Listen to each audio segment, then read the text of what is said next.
கிடைத்த பாரதத்தினுடைய பெரும் பகுதியை கொண்டு தற்பொழுது இந்த பகுதிகளில், ஆசிய பகுதிகளில் பாரதமானது பல்வேறு விதத்திலே வளர்ச்சியை செய்து கொண்டிருக்கிறது.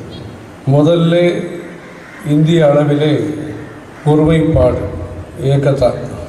இரண்டாவது மைத்ரி, வெவ்வேறு மொழி பேசக்கூடிய, வெவ்வேறு பழக்க வழக்கங்களை உடைய, சிறு சிறு நம்பிக்கைகளிலே சிறு சிறு வித்தியாசம் உடைய, ஆனால் அடிப்படையிலே கலாச்சார ஒற்றுமையுடன் கூடிய மக்களை ஒன்று திரட்டி ஒற்றுமையாக இருக்க வைத்து அந்த பணியை பாரதம் செய்து வருகிறது.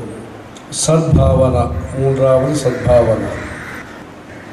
கலாச்சார பாரம்பரியத்தின் மூலமாக நம்முடைய சமய சம்பிரதாய நம்பிக்கைகளின் மூலமாக அமைதியின் மீது நம்பிக்கை வைத்து, உண்மையின் மீது நம்பிக்கை வைத்து, பொறுமையின் மீது, காலத்தின் மீது நம்பிக்கை வைத்து, உழைப்பின் மீது நம்பிக்கை வைத்து, நியாயத்தின் மீது நம்பிக்கை வைத்து, பொறுமையுடனும் பொறுப்புடனும் பல்வேறு துறைகளிலே பாரதம் என்பது முன்னேறி வருகிறது.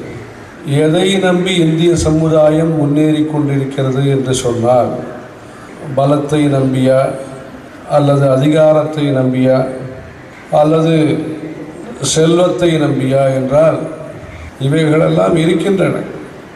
ஆனால் இவற்றிற்கும் அடிப்படையாக, அதைவிட முக்கியமானதாக, இந்த தேசமும் இந்த மக்களும் தர்மத்தையும் கடவுளையும் நல்ல பண்புகளையும் நம்புகிறார்கள். ஆகவே அந்த தர்மம், பண்புகள் இவற்றின் அடிப்படையிலே நிரந்தரமான நன்மை ஏற்பட முடியும். காலம் தாழ்த்தினாலும் வளர்ச்சியை தடுக்க முடியாது என்கிற நிலையிலே, இந்த பண்புகளின் அடிப்படையிலே இந்த சமுதாயம் அமைந்திருக்கிறது. ஹர ஹர சங்கர, ஜெய ஜெய சங்கர்.